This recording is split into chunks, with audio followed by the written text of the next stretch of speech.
Welcome to the Fearless Homeschool Podcast with Micarlé, talking everything homeschooling, family, learning and life. A space where we can learn and grow together because why do it alone?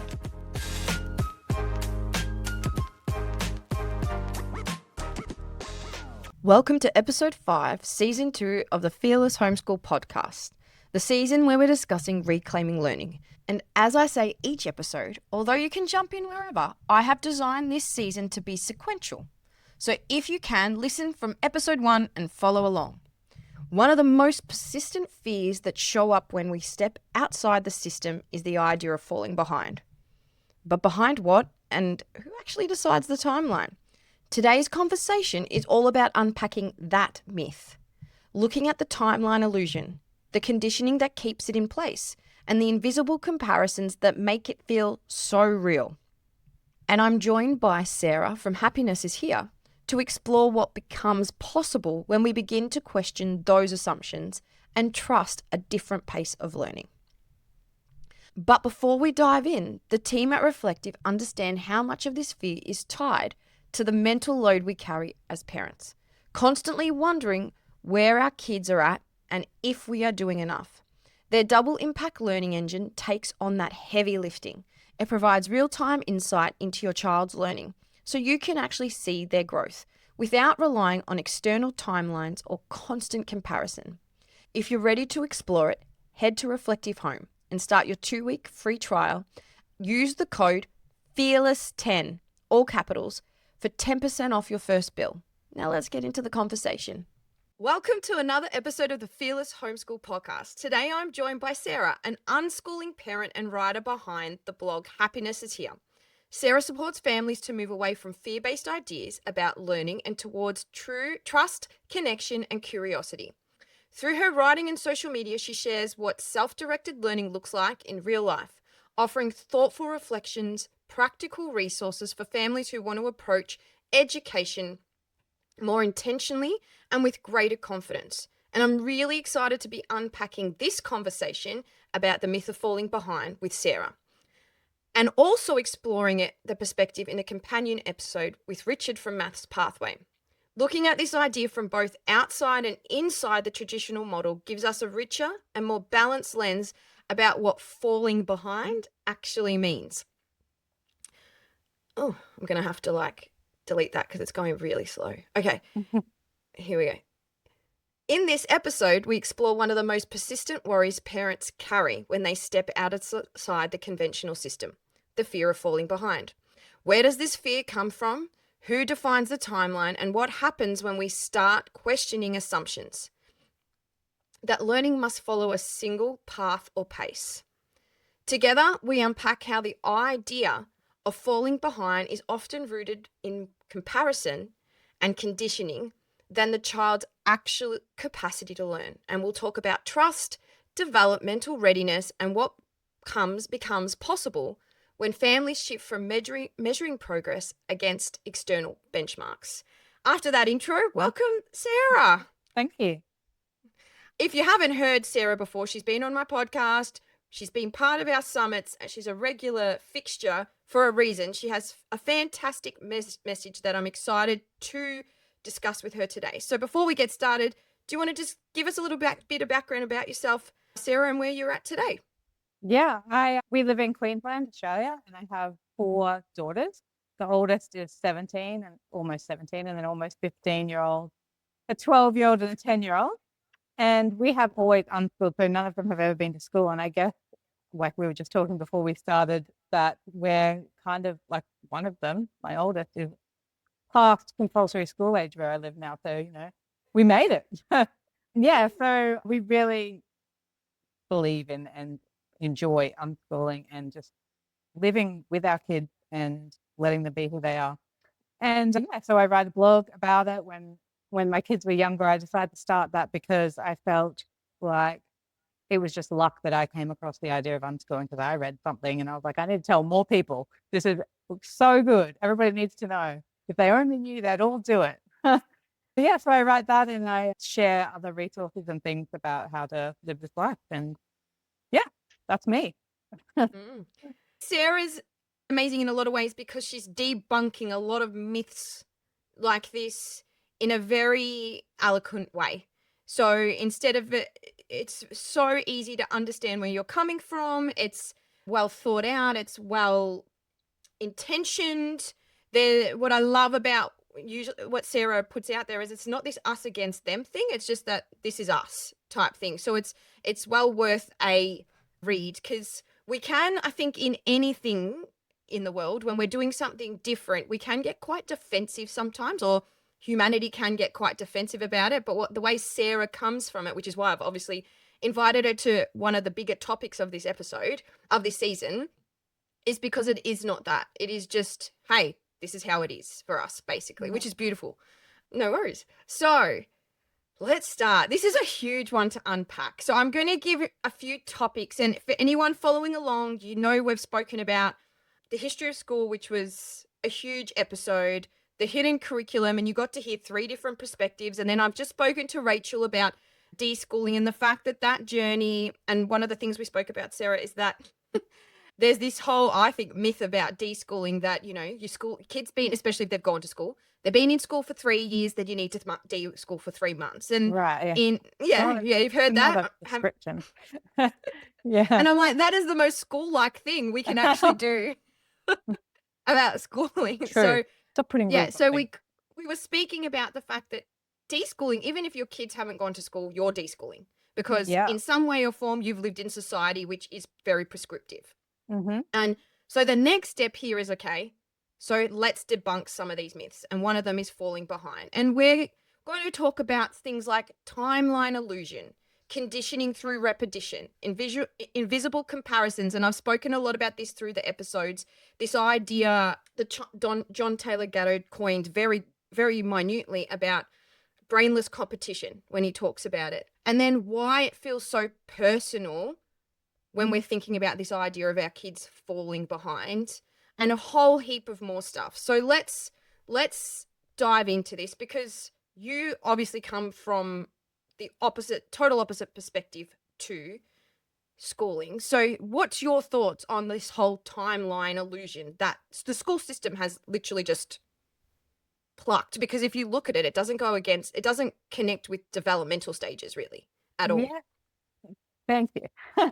I was actually talking about this on my Facebook page recently, and you've just reminded me of that because when I said something about it, like it's made up. Like there's no timeline of what you have to know and when, and why would that timeline only be from 5 years to like 17 years? Like adults are not. I'm not like, oh gosh, I'm really falling behind for a 41-year-old.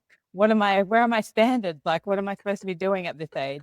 That would be absurd. Like, why is it okay for kids? And one of the criticisms that I got, people were like, there's developmental milestones for a reason. I'm like, that's not what we're talking about.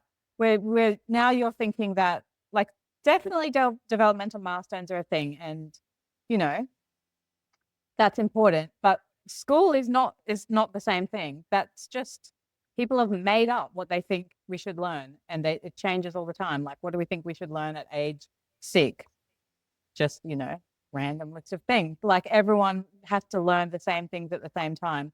But yeah, I think people need to be aware of these are not the same things. These are not proven things that people need to know at a certain age. Like that makes no sense. Why would you have to memorize these facts when you're 8 and these facts when you're 10? Yeah.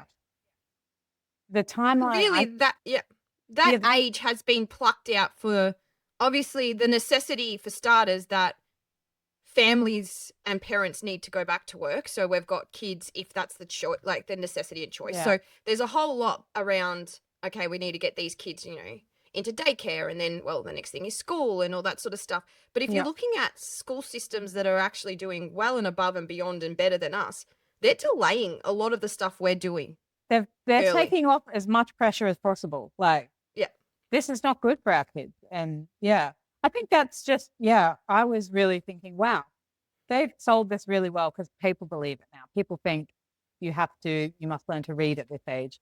You must, I don't know, learn this thing in history at this age. Like people are sold on this idea. It's really, and they think if you're not doing that, then something is wrong, and your kids are never going to recover. They're never going to catch up, and that's just wrong. Like, it's not a thing. People made up the curriculum. They're making it up. It's different all over the world. Like, these are not universal human milestones. Absurd. No. It's just our school culture. Exactly. And we've been sold it very quickly, as we heard in the history of school. It's been a very quick sell that every kid at each age should be doing this. And I think it's, if you sat back for 2 seconds and looked at each of your individual kids, for kids that have people that have more than one child, I mean, and I'd love you to weigh on this in a minute, just as basic something as reading for your 4 children. You know within your heart that different kids within your family, your different children, have not hit benchmarks at the same time.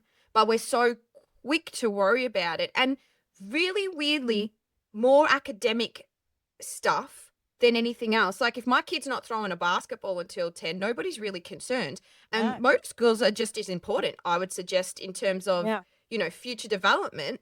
But if they're not interested in picking up a basketball, oh, well, they're not interested. If they're not reading and doing maths. Yeah. and then also people feel like, well, if they don't learn to read, they, they'll, their life won't be, they won't be able to do anything. But why would a kid not eventually want to learn to read? You don't have to push them at 5. Yes, you need to be able to read in the world. Like, so it's just really weird to me to think that they wouldn't eventually want to. They will see that it's important. And if you have things in your mind that you're like, they really need to learn this, but there's no way in life they're going to find out that it's important, then you might need to think about, is this really something they need to learn? Because if it's not coming up in life, why? Anyway, back to the reading thing. So I was just thinking about this the other day as my oldest, she, almost 17. And I wouldn't say was reading until 10. Like, before that, a lot of, like, I was reading to her a lot. She was trying to read and that, but I wouldn't say, at the stage when they could just read anything and could read a novel. Fluency. Yeah, at 10, which that might make a lot of people panic. And she was my first child, so I was doing some internal panicking.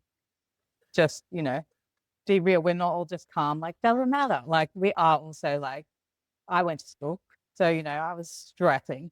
But I was like, what is the most important thing? I want her to love reading. I want her to enjoy it and want to read. I don't want to, if I force it, she's going to hate it. Anyway, for Christmas, what she wanted was a voucher for a bookshop and for me and her to go and have no time limit, and we could just browse books for ages. That was her ideal gift. Then she could buy some books she wanted. She has like the longest list of books she wants to read. She's just constantly like, oh, don't you just love this book? And like, isn't it so poetic, Mom? And like, she's in love with books and reading. And she didn't learn to read till 10. And I just think so many people were stressed and like, oh, I don't know about that. Like, obviously, like, something's wrong here. And, obviously support your kids. And if you notice that they're needing extra help, I'm not saying don't do that. But I judged that she was fine. She just wasn't into it. She's very creative and she didn't want to sit down and miss out on something that was happening or not be able to do something at the same time. She was bored of just sitting and reading when she was little. She had to move. And she listened to a lot of audiobooks instead. So she still was listening. Yeah, she was doing art and listening to books. So she always loved stories. And I was like, she loves stories. She's going to want to read. Like, she's going to do it because she's listening to so many audiobooks all the time and just, doing art at the same time. She just didn't want to sit still and do one thing. And now, she's the biggest reader in the house. So, I just think we're prioritizing the wrong things. We got so obsessed with not falling behind and the timeline that we're like, if you don't stick to them, I'm prepared to wreck your love of this thing to make you stick to it. When, like, I couldn't think of anything worse. Like, I do not want my child to hate reading. So I would rather ditch that timeline and let her do it in her own time and get what I think a better result. Like, she's choosing to read in her own time for hours, all day sometimes. Yeah. And like you said, and I'm assuming your other 3 had different timelines for Different. their So reading. her next sister, so they're only 2 years apart, but she was reading earlier. She was reading Harry Potter when she was 7. So, and obviously her older sister wasn't. So that just made me think like that was also helpful when I had an older child not reading yet. I was like, oh, it does happen. It's possible. Like I haven't done anything different really between them. So yeah, all the kids are different. It seems so weird when you see that to be like, oh, they should all have done it at the same time. Why? Like, yeah. Like you said, there's so many different reasons, like interest, need, all of that sort of stuff. And I love that you said internally I was freaking out and you Yeah. were still assessing, right? We're Yeah. not saying if they're getting to a certain age and they're wanting to but struggling that you don't then support. That's not what anyone is saying, but it's also, I guess, people aren't just flobbing it off, whether they're unschooling or not. Give parents credit that they're actually assessing their kids consistently in terms of not physically assessing, but judging what's going on with them and making those calls as to what support is required, what isn't, when I need to back off, when I need to jump in. Like it's not happening in majority of families. Yeah, exactly. I think that's what a lot of people think, that we just don't care. No one's unschooling because they don't care. They're like, because they care so much. They want it to be, we're looking for a better option. We're not looking to ditch any option and just do nothing. We're not just lazy people. It's like, yeah, this is an intentional choice. We're intentionally choosing, a different way. And I think a lot of the time when things happen and like, they're not sticking to these timelines, and then the external pressure, like, your in-laws are like, oh, she's not reading. Like, I don't think this unschooling thing is working. Homeschooling in general. Yeah. A lot of the time we have to, think about how much do we care about what these people say, and can we deal with our own discomfort instead of putting it on our kids to make them perform, to make other people feel better. Yep. Yeah. Yeah, no, it's a very interesting thing, because I would even suggest myself and my brothers who all went through school, I didn't start reading properly, and I had issues with my eyes, but I also just didn't start reading properly until probably grade 4, which is probably a similar age. I don't know. I'm so confused with ages and grades these days. Yeah. And yeah, my son would be grade 4 and he's turning 10 this year. So I didn't start reading until grade 4, and then Mum went, you went from not reading to reading Little Women and Pride and the Prejudice. Like, she goes, there was just like nothing in between. And then my brother, who was the third, so I was the eldest, my brother, who was the third, who was further down the line, he was reading at 5, and Mum was a bit confused, like before school, because he had 2 older siblings, so he had heard all of us practicing and learning, and she was wondering whether he was just like memorizing stuff or whether he was actually reading it. But he also is the one of us that is least interested in reading. So just because he was good at it early doesn't then, like, he'll listen to audiobooks, he'll listen to podcasts, he'll do all that, but he's not going to sit down and read all these fictional novels. It's just not his personality, if that makes sense. Yeah. And that's okay too. Like, this kid who was an early reader then hasn't really, I wouldn't say there's a love of reading there. Yeah. Even though it came easy. But, I guess you're like parents who have kids that read early feel comfortable and feel like everything's going okay. But I just think we're assessing things with the wrong goals. Yeah. Even though, but also that's also not a problem. And not everyone has to love reading. Like, whatever. Read what you're interested in. Yes. Yeah. Listen, do whatever. You're still going to get, this is the point, right? You're still going to get through life. Yeah. Okay. So when we can dispel the whole idea of the fact that there's a timeline, and again, we're not saying that there aren't developmental milestones that we do have to reach at some point, we are free to then look at our kids from the lens of growth instead of compliance to a schedule. And how, obviously, your method of unschooling is tried and true for a very long time now. So how are you seeing that turn up when you've taken that pressure on, that growth instead of schedule? Like, can you talk to that a little bit? How you're seeing that? How the kids Turn up. are growing? Yeah. Yeah, I think it's just like we're saying we're looking at something different. And instead of comparing them to other kids and like the timeline or whatever, I'm comparing them to themselves. I'm seeing, are they happy? Do they feel like even with when they do like projects or things, it's never like, okay, I think you're done. You've learned enough. It's, well, do you feel done? Do you have more questions? Is there anything you want to know? So always just kind of going back to, how do you feel? What do you need to know? Because like that's literally how anyone else learns who's not a child forced to go to school. Like no one's telling me if I know enough about something. I'm deciding when I know enough. I decide what I want to learn. And when I come across things I don't know, I'm like, oh, I better figure that out. And then I do. And so like my job is just supporting them learning how to do that and practicing how to do that. Yeah. How to learn things or how to work out what you need to know, and supporting them to learn the things they want to learn. And so I literally am just like, are they happy? Do they enjoy learning? Do they know how to find the things they need to know? Like, do they know how to find resources? Do they know how to find people to learn from?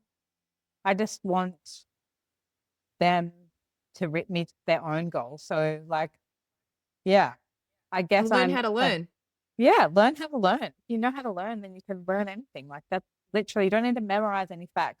It blows my mind that we're still doing that, because look at the world. Like you need to update yourself. All the information we need is right here. You don't need to memorize anything. I think there's too much information actually. Like it's okay Yeah. not to know, right? It's okay Yeah. to just know enough. I remember, and I'm going to botch this up totally because I've always had this, not a chip on my shoulder, but you know, when you hear that whole, what was it? My husband said it to me and it's gone out of my mind, but it's jack of all trades and master of none. Have you heard that? Yeah. And then the That's end of cool. it, yeah, absolutely. But I am a jack of all trades and really not a master of anything, right? I'm pretty good and I pick things up pretty quickly over a lot of things. And then you look at your, I don't know, your Federers of the world and all these people, and like parents get this, that my child needs to be, right? Yeah. Needs to be the best at something. And school is very good at pushing that whole comparison idea, and that this person's at the top of the class and this person's at the bottom of the class. Like it's just fed to you, right? Jack of all trades, master of none is usually better than a master of one. So what it's saying is like, don't worry if your kid's not getting A pluses in maths all the time. If they're happily sitting there learning what they've learned and then they're enjoying this, just let them enjoy it. Yeah. Right? Yeah. But we've been told Enjoy through that. society that we have to be the best at something. And we have to be good at something. Yeah. And I feel like the other part about it is school kind of does that. They give you like a shallow education of everything, but then you also don't get the chance to dive into things that you're interested in. Like, but you also don't get the chance to say, no, I'm not interested. We kind of want the best of both worlds. I want my kids to be able to dive into the things they want to, so they're not just getting this, just base of everything. Yeah. They can go deeply, and you learn anything through any topic, really. You're learning all the subjects through any topic you're interested in. But also not have the pressure to, if you get really interested in something, you better make something out of it. You better be the best of that. You better like beat everyone else, and you better make a career out of it. We can enjoy things just because we enjoy them, and not because we need to be in competition with everybody and be the best. And but that requires you to step away from this whole idea of falling behind and timelines and so forth, to allow your kids to have that space, which is really hard for parents. I think this is a big part of where parents don't let, whether the kid just wants to try like 300 different hobbies in a year, or they want to deep dive into one topic. Either way, this whole idea and this whole timeline that's been ingrained onto us, I think is the biggest part that is the obstacle for parents that maybe stops their kids having either experience. Yeah. That you like, if you're taking too much time in this area, but you're missing out on something. But that's not how it amazes me how kids learn now that I've seen them without school, because it's not how it works. We don't like sit down and be like, all right, I'm going to learn a little bit each day of this topic. if you're interested in something, you're like, I'm going to learn exclusive about this topic for the next week. I don't care about anything else. Like, Mhm. and Mhm. then you leap ahead in that area, and maybe you're not doing math for a couple of months. Who cares? Mhm. Like, if you look over the course of everything, they get interested in different things. And something that really amazed me was that you didn't have to practice something every day to be getting better at it. Like, this magical thing happened. Like, when reading was a really good example, my kids would be reading frequently, and then I'd be like, oh, I've been reading for a while. Like, they're probably like going backwards, and then they'd pick up a book, and the next minute they're reading whole chapter easily. And I'm like, but no reading happened in that time. What's Rest is going so on? important. But Rest is so important. yeah, so you're having a break and your brain is still working. And Yeah.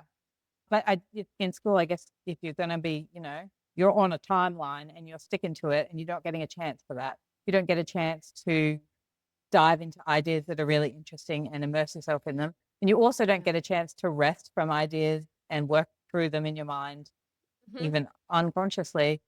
You're stuff on this ladder of, you need to get the next step and the next step and the next step. But that's not at all how learning looks like for a kid that has not been in school. Like, I really wish people would know that. And once you see that a few times, that helps you trust, because you're like, I know, I've seen this happen. It's okay. Like, we don't Yeah. have to be doing everything every day. It's all happening. Like, trust. And they don't have to be. This is funny. I was actually talking to my hubby we went for a walk just before this because, that's how my brain resorts everything. And I was talking to him about the fact that last year we were doing this learning group, and the kids made a video to present what they were learning. We had to, obviously, at the time, 9 and 11, 8 and 11. So I wrote the script with them. They had ideas, but I was writing because, nobody wants to write 6 page script. And if that's the obstacle that then they don't do the activity they really want to do, I'm going to do it for them.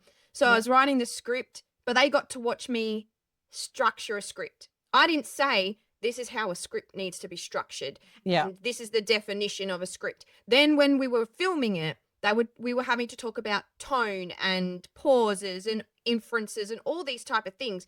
Again, I didn't teach them the definition of it. We just talked about it. And I think this is the part where we all get bogged down in the falling behind is, but do you know what that means? Because if you can't tell me what that means, you haven't learnt it. My kids knew it because the video showed my son having this cheeky humor and understanding where to start and stop. And I'm like, cool, he gets it. All right. Yeah. But if you haven't shown us and defined what you've learnt, then you haven't learnt it. Yeah. I think that's like say I can write things, but if someone asked me, like, can you show me each part of this sentence and what's the verb and what's the, I don't know, all the things, I'd be like, listen, I have no idea. Okay. I'm just doing it. That's kind of learning. And I want my kids to have like learning they can apply to real life, not just like the, the theory of learning, the theory of things. I've got that in my brain. I can recite the definitions, but I can't do it.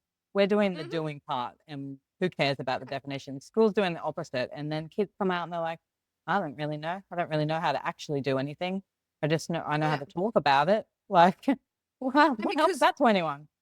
Exactly right. And if you're interested in the how and the why and the definitions, go for it. Like, that's not what I'm saying. But the problem is, if we're stuck in the only way we know you've learnt is because you can recite this, then they're missing out on a whole part of the experience. Yeah. And you don't know what learning is. Like, what are you talking about? I think that's really obvious with maths too, because I know that my kids can do a lot of everyday math easily in their head.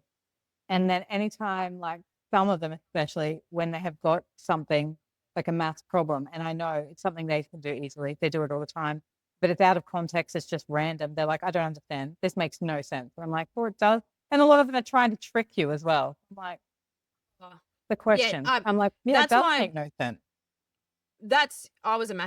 I'm a maths teacher. I assume at some point I might end up back there.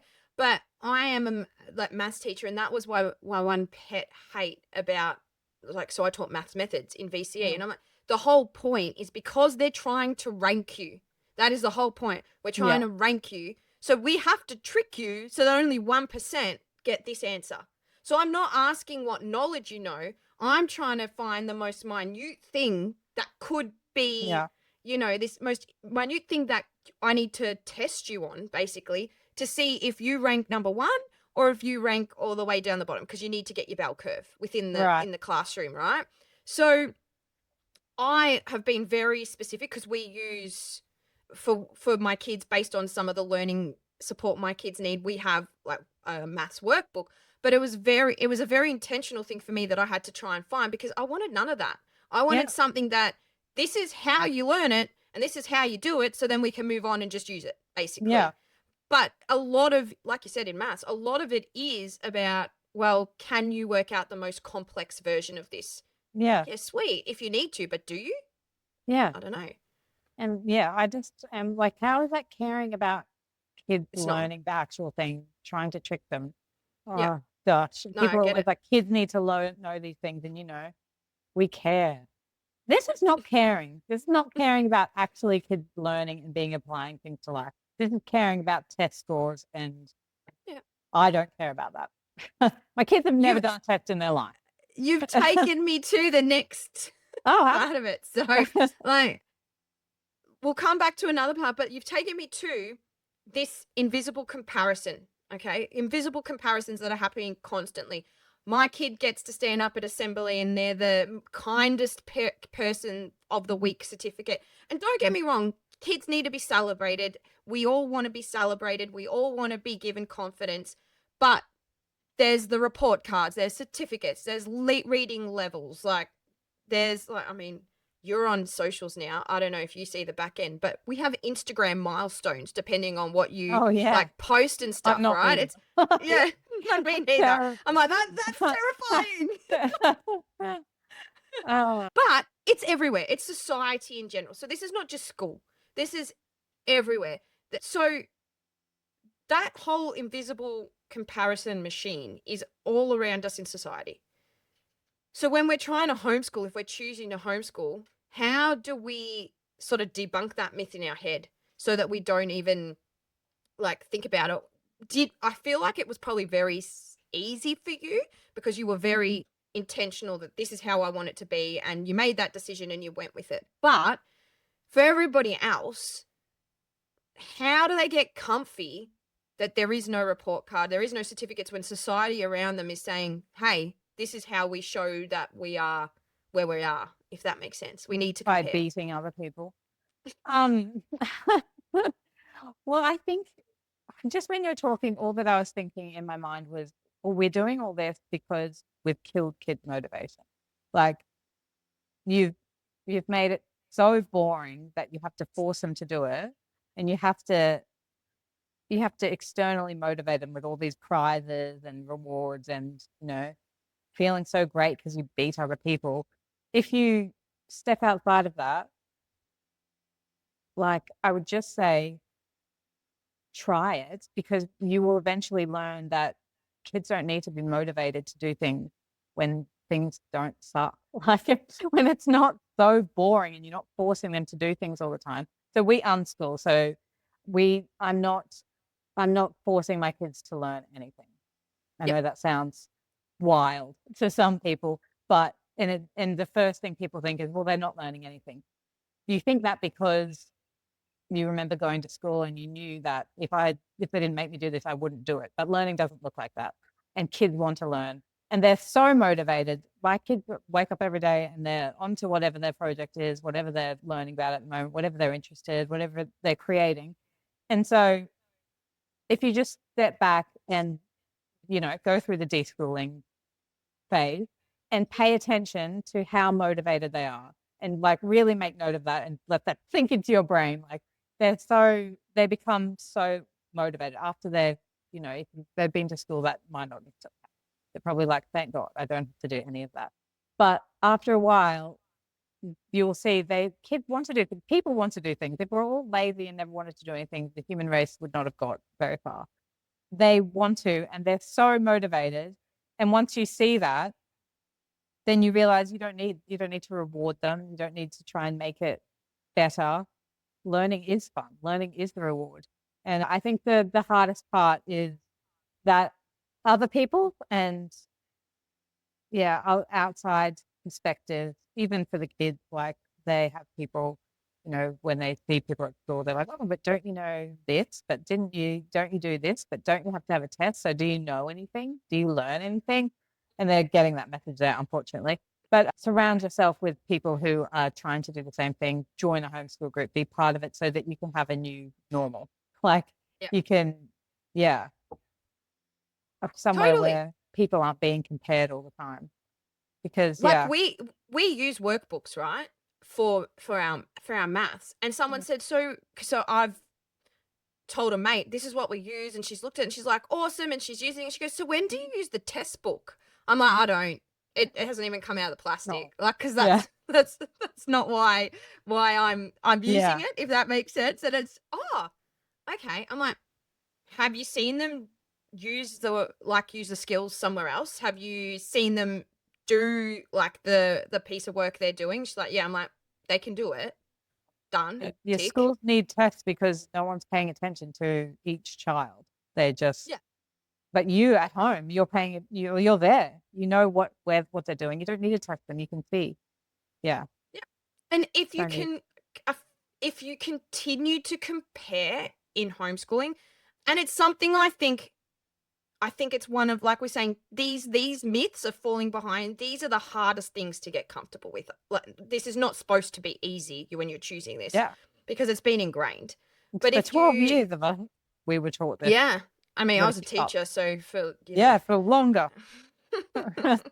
If you can step away from that, you also then start to see the things your kids are learning that are well above what they should be learning, or because they're interested or curious.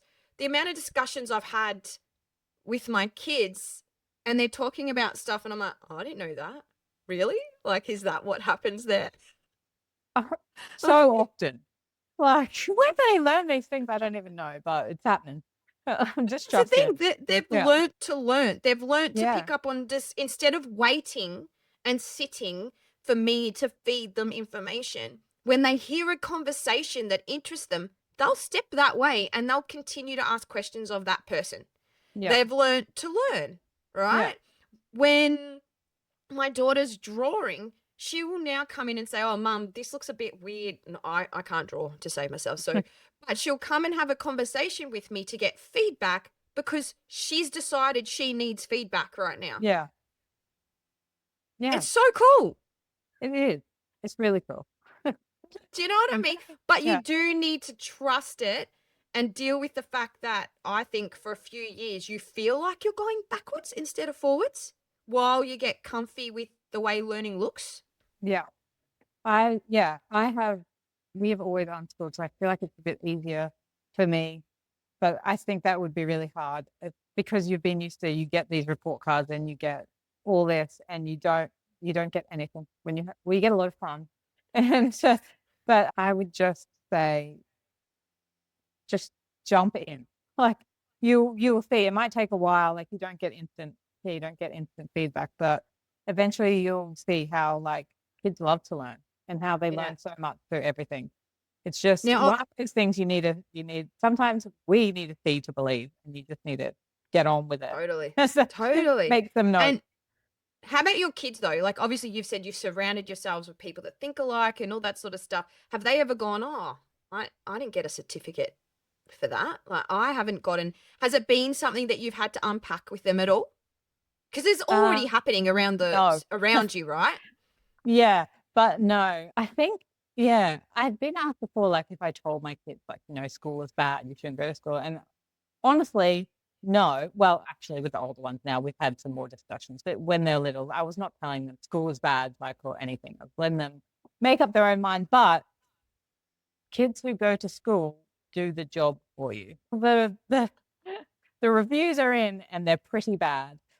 All the kids are telling our kids, like, oh, when they find out, if they explain to them, they're like, oh, that sounds good. I don't want to go to school. I wish I could do that. And none of what comes to school sounds good to them. So I actually haven't not had anyone say anything like that. Maybe I'm just lucky. But I asked my daughter who's been to school. Like she was at school for her first couple of years. Yeah, 2. And obviously wasn't a fantastic experience for her.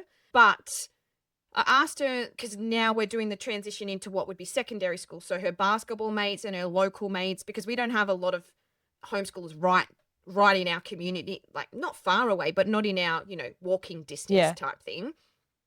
And I said to her, have you thought about, high school? Is there anything about high school that you're worried that you may be missing out on? We're just having a chat about it. And she said to me, yeah. And obviously she's watched this happen in a movie because it's an American thing. She's like, oh, maybe prom. I was like, so you want to dance? Okay, cool, sweet. We can sort that out. We have a homeschool formal here, and my daughter went at the end of last year, so no problem. She's only 12, and I said, well, prom doesn't usually happen until a little bit later. You can wait a while. Okay, we're pretty good. I agree. That seems like the only fun thing going on there. Okay, so for the parents that also have this going on, okay, fear of future security because we're homeschooling, and how about if we don't have that certificate? Fear of social, because that's another part of this, like, falling behind is a whole heap of fear based around it, right? Fear of being, like, fear of judgment, fear of being a bad parent because they don't know all these subjects that school's offering them. What do you say to that? I would say it's just, like, it's such a big responsibility, and usually people outsource it. So that's totally normal thing to think. And all of us have that every now and then. We're like, oh my gosh, hang on. What if I've done everything wrong because it's all on me? Like, I'm doing all this. Exactly. Right. Well, the kids, but, I'm responsible. I haven't given them all, to school and been like, well, if it doesn't work out, that's their fault. It would be my fault. So there's a totally normal reaction, but I think everyone feels like that. But I just think the further along you get and the more homeschoolers you meet, like, especially if you can join a group and meet some homeschool teenagers, like, you'll be right. Because if of the stories I hear about my kids' age at school are terrifying to me. And when I see our group of teens and how, like, just happy and confident and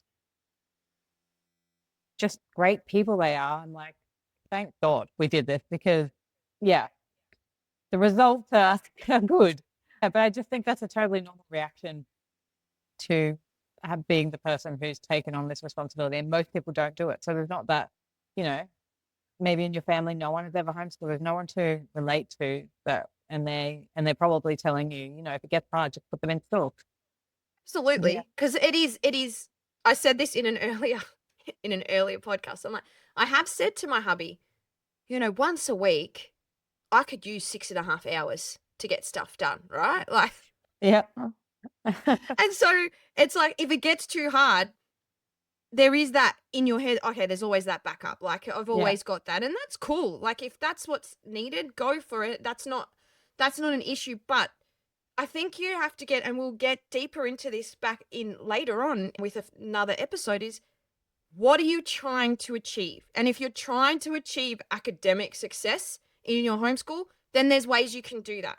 If you're trying to succeed in your child being a whole-rounded person, awesome as well. Do you know what I mean? Like, what are you trying to succeed? Because you just need to trust that, like you said, they're awesome kids.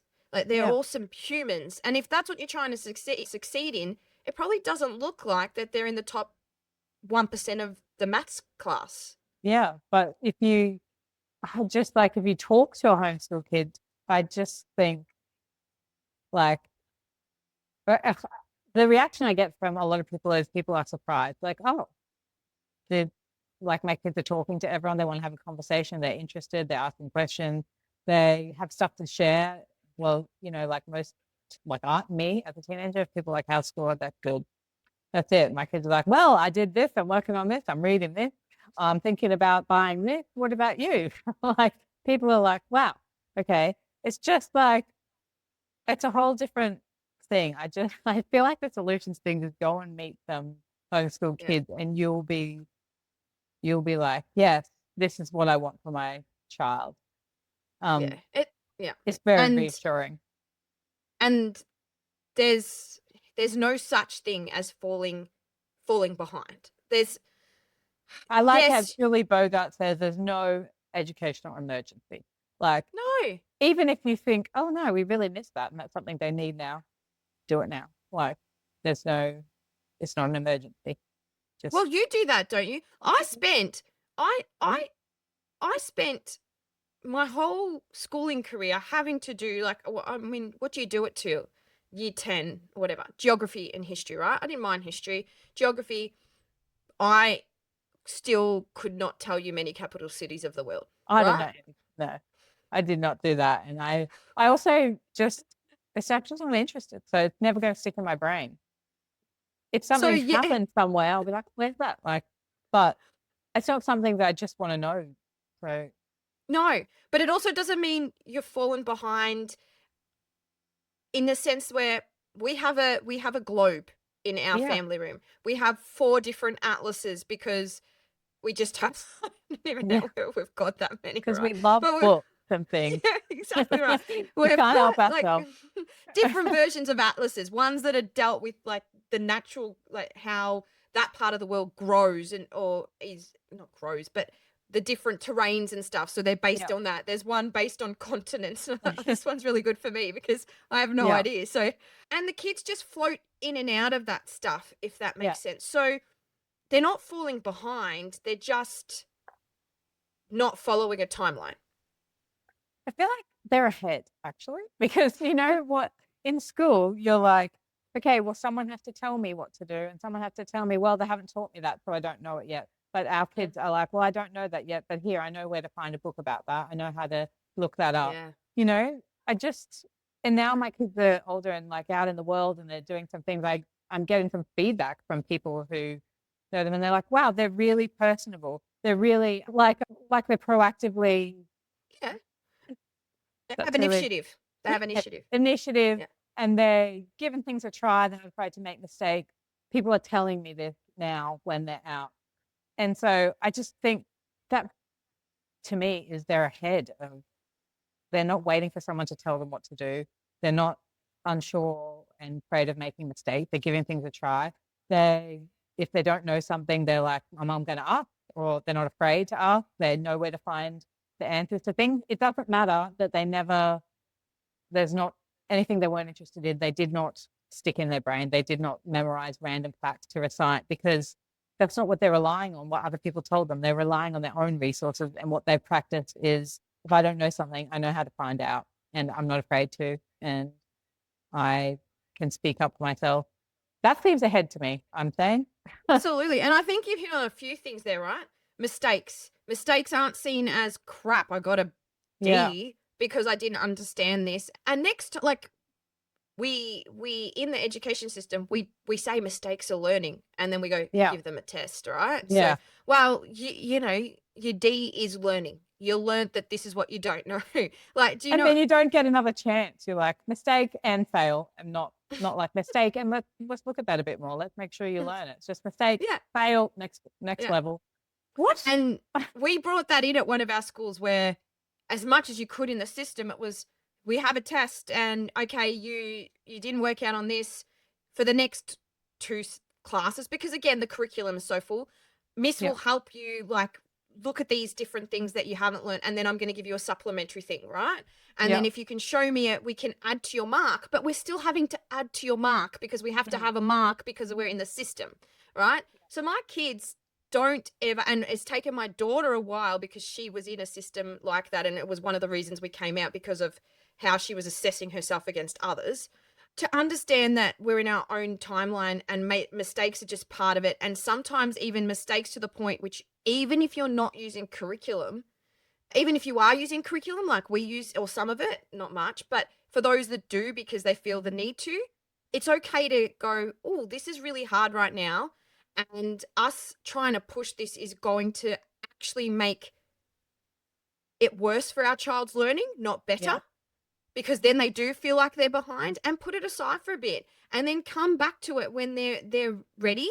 We're capable of doing that, and your kids know that about themselves, that it's okay to say, I need a break right now. This is Yeah. awesome. Like, this is, but the other thing that I think is something that I have already seen in my 9-year-old is he's exceptionally good at being able to explain and teach the kids around him. So he's quite a good skateboarder.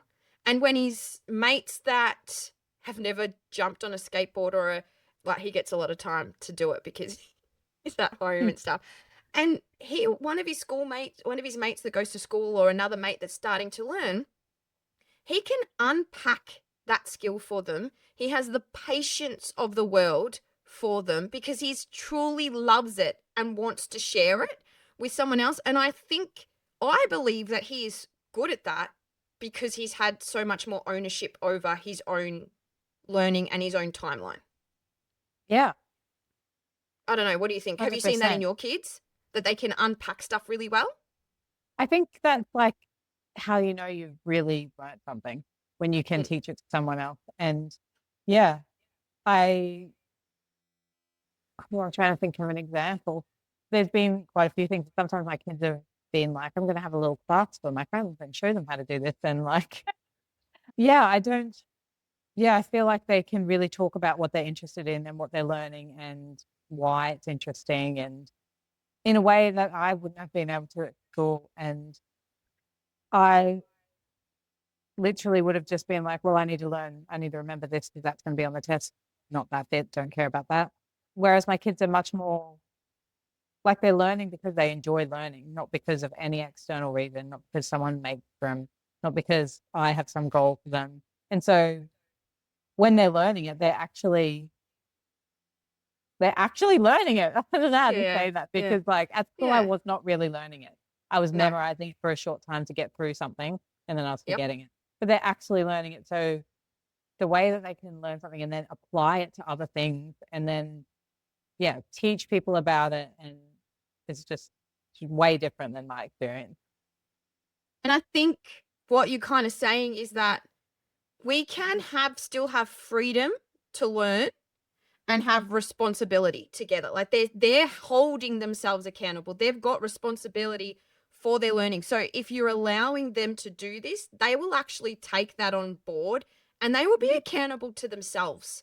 You might not see it when they're 8 or 9 because, well, they're getting there. They're doing little things, but they're not going to expect what a teacher expects of them, and they shouldn't, because it's overwhelming, right? But I think they're going to hold their own expectations, which is what you want, right? You don't want them to get to 18 and not have expectations of themselves because they don't know how to do it. I think that's another myth of people think that, if we just give them all this freedom, they wouldn't do anything or they wouldn't care. But that's another school thought. That's how school is making kids, because you're not letting them care about anything. You're telling them what they have to do. And so they end up not caring. And then when they're not at school, it looks like they're lazy because they don't want to do anything, because that's what they think learning is. It's boring. But outside school, kids are not like that. They have goals, they have plans, and they come from themselves, and they're motivated to do them because it benefits them. Like, it's not for someone else. They're not performing education, they're actually being educated. So I think it's just a whole different thing. It's really hard to explain to people who only see children as this type, and they've really taken on what school has done as these are attributes of children. These are just what kids are like. But it's not what kids are like. You don't know what kids are like without school, and they're very different. I guess the last thing I had to get comfortable with, and I think it's only been more recent than anything, is that, like, with the business, there was times where with Fearless that things weren't going the way I wanted to in terms of the tech or whatever. And I'd actually have to sit back and take a month, not off, but a month to think about it, let my brain, like, not think about it, to think about it, if that makes sense. And I think we see kids when they're doing that, and you have to, again, another thing you have to get comfortable with them in homeschooling is that there's going to be a period of time that they might just go, I need to stop and rest, and it's okay that I'm not outwardly productive, that I don't have Yeah. urgency, which is another thing that school really requires, urgency, right? You're always going to be that visible productiveness. But it's not to say they're not being productive. It might be that their brain just needs to, recalibrate stuff or sort stuff or whatever it is, or just they need some downtime to decide what they want to learn next. Yeah, totally. And I think also you have to be comfortable, a lot of unschooling, and that is not, it's not things you can see. It's like we're having conversations where, we're talking about different things, we're reading some books together, and then we're thinking about the things that we've read. Watch a documentary, people are thinking, like, you can't measure every kind of learning. It's happening inside. So there is a certain amount of trust, and you just gotta try it. You gotta trust. Yeah. And very much about when you start understanding your kids, and this is what you do beautifully and support people in doing beautifully, is that you can then, when you see those interests, like it's that juggle of not overdoing it and overdoing it and all that sort of stuff. But it's not like you're not going, okay, well, you're interested in that, off you go do it yourself. Like I saw a post recently, your 10-year-old's decided to learn about photography, and she was really struggling with that task initiation, which is normal for 10-year-olds, right? Yeah. That's when you step in, right? Yeah. So I think that people think it's very hands-off, and you're like, well, we're child-led or interest-led, and so they get an interest and off they go. But no, we support them to do that, and we give them options, and we help them with the things they need help with. And even sometimes when they're like, I don't know what to do, then I might be like, well, what about this? You could do this, you could do this. Or I don't know, I trust you, come up with something. Like, we're not just sitting back and being like, go for it, educate yourself. It's just that we're not forcing them to do things that they are clearly not interested in or don't find meaningful or don't apply to their life right now. We're just kind of supporting the things they want to do and trusting that through those things, they will learn everything they need to learn. And I believe it because I've seen that is how it has happened for my kids. Yeah. And they hopefully got 100 years to do it, not 18. Yeah. Relax. I guess no one's like, what are you learning right now? Nobody ever asked me what I'm learning right now. Ever. I actually have said this recently. I'm like, do you know how much I learnt today to the kids? Yeah. And I was like, I learnt this and I learnt this and I learnt this. And they were like, that's great, Mum. Yes. This is what everyone's doing, isn't it? Normal for us. I'm sorry. I'm still getting used to it. Most of the things I'm learning now is from my kids telling me random things. It's unbelievable how much that is now the case. Yeah. And very interesting. Yeah. And I'm like, oh, cool. That's great. I didn't know that about this or that or the other. My son can just pull apart a RC car if he wanted to now, because he's been watching this guy because he's got his own and he's had to fix it a few times. And we went to the store to actually ask for some support in something that wasn't working, and my hubby was there and I was there, and they sort of looked at us and said, so what's the issue?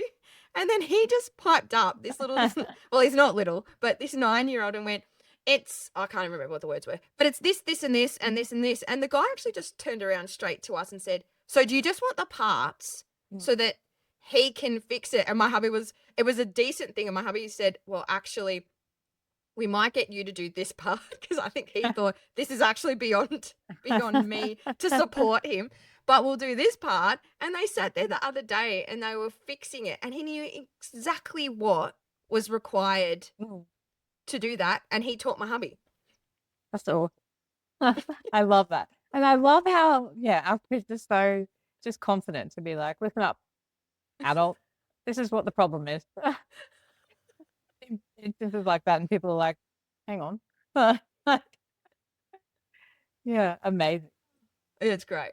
Thank you so much, Sarah, for joining me about this. And I think, if anything, like Sarah said, is just chill, just watch, just learn, and just know. And if you're interested, on the Fearless Homeschool platform, there's a new platform and there's a free section. And within the free learning area, there is a couple of the Meet the Graduate workshops that I've done. So you can actually go in there and listen to these graduates and just calm your farm anytime you need to for free. But you can also jump and follow Sarah, and if you want to just let everybody know what you're doing and how they can connect with you before we go. You can follow me on my blog, happinesswithhereblog.com, or Instagram or Facebook. You'll be able to find the link from there. And I also have a weekly subscription where I send out unschooling ideas and activities and prompts, and I talk a lot about like the things that we're using in our home and what the reason behind it, and like how I support my kids and our kind of family culture. So it's kind of a way to see how we do what we do. I also have a self-directed learning planner for kids and teens that you can find. There'll be links on my social media as well. Yeah, because I'm really about giving kids ownership over their own learning and making their own path, not sticking to, whatever school thinks we should do. Because, that timeline was made up by random people who don't know my kids. It changes every time someone else comes into, every time a new person jumps in and tweaks it a bit. Yeah, we don't care about that. No. We're on our own timeline. Exactly right. And everyone's much happier because of it. Yeah. Thank you so much, Sarah. Thank you for the chat, and check her out. And we can't wait to see everybody else for the next podcast episode. See you soon. Thanks for joining us on the Fearless Homeschool Podcast. If you'd like to stay connected in between episodes, check us out on socials at Fearless Homeschool. And if you'd like to hear more about our Fearless Homeschool journey, sign up to our Fearless Family Fables newsletter. But don't forget to subscribe so that you're the first to know when a new episode drops. Because why do it alone?